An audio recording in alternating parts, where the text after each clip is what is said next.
More than 90 South Coast livestock producers joined the WA Livestock Research Council in Manypeaks in May 2021 to take a look inside the livestock systems that underpin the workings of two high-performing businesses. In this edition, we take a look at a site that Kim Lester calls his Hail Mary paddock. It's part of a farm purchased in 2018, but with no water or fences yet, he's taken the opportunity to trial a range of perennials without grazing them. And it's clear, there's plenty to be learned, including managing the poison that is spreading out from the creek line. Kim Lester explains the backstory with the help of his agronomist, Col Bowey, and vet, Jess Shilling. So this block, we bought this farm in 2018. It's the country that you saw on the way in on the left, and then this was pretty much sheetrock, sheet soapstone, bulrushes and tea tree.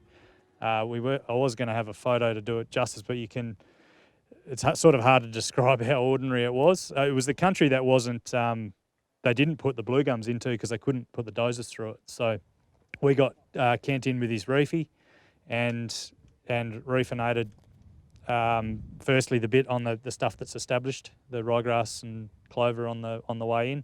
And then this was probably a bit harder because it's not fenced, and there's poison along the creek line. So pretty much we haven't stocked it yet. So it's turned into a little bit of a research farm. Obviously not a huge area, but it was put into oats the first year out of refinating.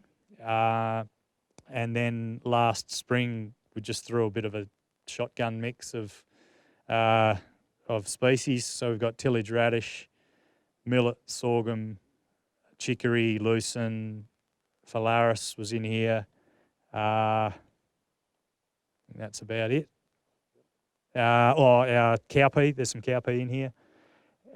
Pretty much the idea has been just the oats was to get a bit of organic matter, a bit more, because it just had nothing. It was rock and like I said, sour, nothing country.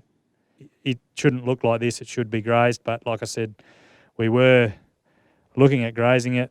The timber harvesters have come in about 6 weeks ago, so that sort of threw that plan out, and then that combined with the poison, nothing's happened. So it looks very untidy, but it's just basically just been a bit of a test as to see what will grow here, because it's different country again to our stuff over there.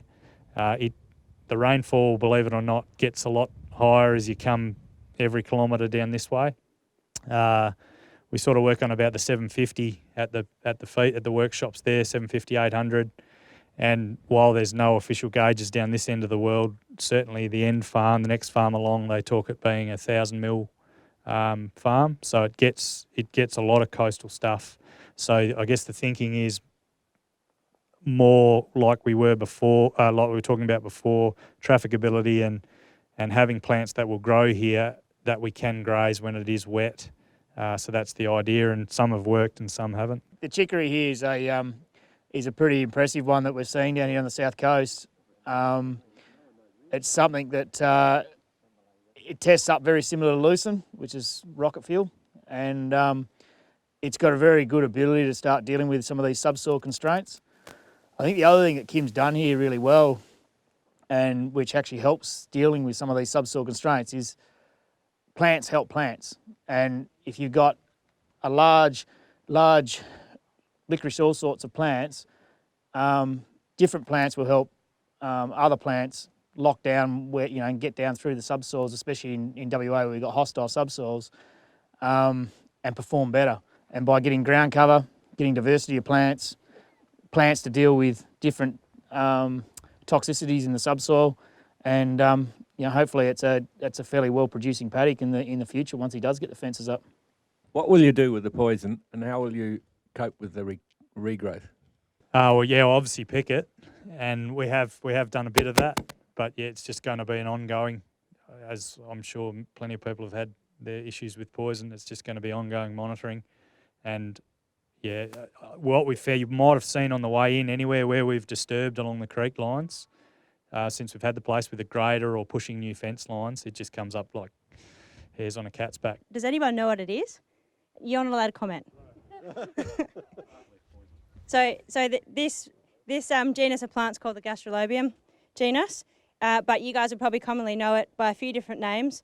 So heartleaf poison is one, box poison is another, narrowleaf poison, Cape poison. It's got a few different names depending where you are.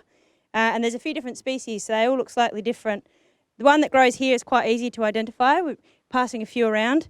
But if you have a look at its leaf, it's got a few distinct features. One, it's got sort of a heart shape, like that. And it's got really distinct veins on it too. So this stuff contains fluoroacetate, which is a toxin. It's pretty lethal. So 1 gram of fluoroacetate is enough to kill a 400 kilo animal. These contain around about 2.5 grams per kilo of leaf matter. So this here would be enough to kill a calf. And that whole bush that I had would be enough to kill a cow. So it doesn't take very much at all. We see toxicities of this round here with uneducated stock. So classic, this sort of scenario here where it's paddocks that's never been grazed before. Cattle come in and they've never seen it before, they don't know what it is, and they'll have a bit of a play.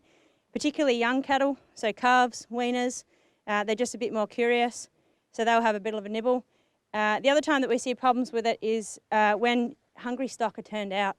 So if you've had paddocks that may not have had stock in it for a while, particularly in mixed cropping livestock type systems, had one disastrous incident where a client had shorn some sheep and put them out in a paddock that was cropped the year before and was going into pasture this year. The first thing the sheep hit was a little patch of bush, and it was full of this, and they lost 200 overnight. So it's pretty lethal. I heard someone mention then about spraying it out. Got to be really careful if you spray it, you still need to remove it, because even as a dry plant, it's still toxic. So it needs to physically be removed, even if you've killed the plant. So that's all we came here for, was to have a look at this Hail Mary paddock of Kim's and see what's doing well. And there's a lot of observations that are going to serve him well as this part of the farm gets re-established.